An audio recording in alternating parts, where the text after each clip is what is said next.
really have a story, and that my story is relatable. It takes courage to sit down and relive your past, because the damaged individual was a 4-year-old boy, which was me. And I want people to be able to see that if they can relate to the story, to be able to begin a journey of healing, love, and forgiveness. And although I've forgiven, I've let go, it's just a major accomplishment for me to share that part with my family that will be in the audience. My children have never heard the dynamics of my story. My mother's actually coming in, who my story is her story is my story. So it's going to be very different. In prison, I began to learn what it meant to love myself. The person that I was missing in action was me.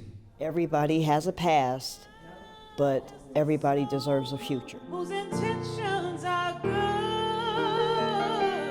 Oh Lord, please don't let me be misunderstood. Everybody deserves a second chance.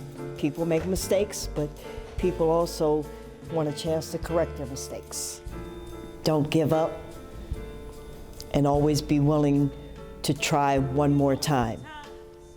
You may get 100 no's and 100 denials, but it could be that 101 that is what you needed and what was waiting for you. Not that you were waiting for it, but it was waiting for you, and maybe you weren't prepared at the time when you were doing those others, but never stop trying.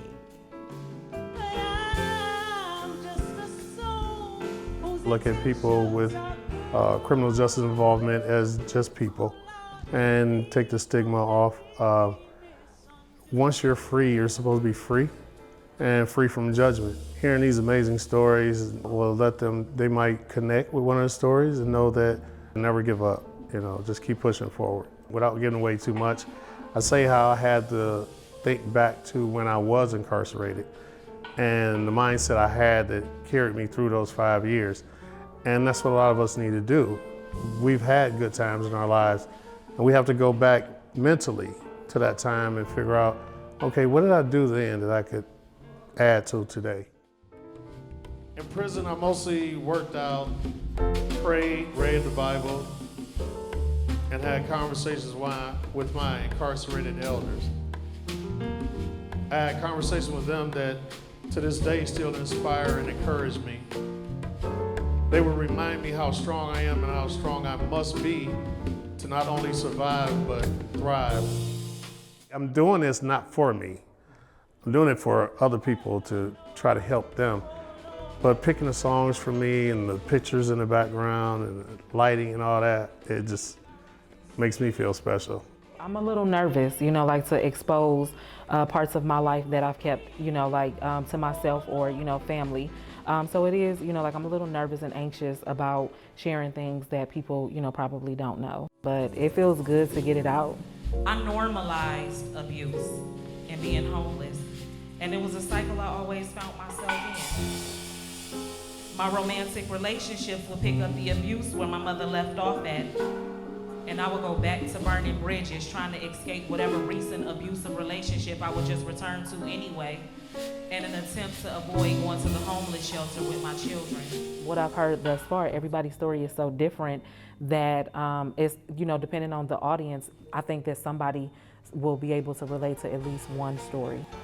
It's genius, for them to be able to hear a story and be able to pick out certain aspects of that story and interject music and song, in that space.